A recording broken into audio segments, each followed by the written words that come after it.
शब्दायु को आपण मानंकु सारस्वत स्वागत। कविता निरुदिष्ट। तो आखि पर्यंत पहुंचीबाकू एमिति एक अदृश्य रास्ता अछि जा रहस्य केवल मते जणा। तो आखि पर्यंत पहुंचीबाकू एमिति एक अदृश्य रास्ता अछि जा रहस्य केवल मते जणा। तो आखि गोटे अद्भुत पक्षी जे बिना शब्दरे नीरवरे जीवनर गीत गाई पारे। जो गीतर प्रतिटी पद छाती को छुई रक्तरे मिसी जाए। तो आखि को निष्पाप स्वप्न करी निघोड़ निदरे सोई जाई हुए।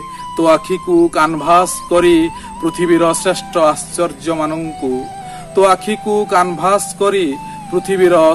आश्चर्य मानंकु चित्र करी आंकी हुए भी।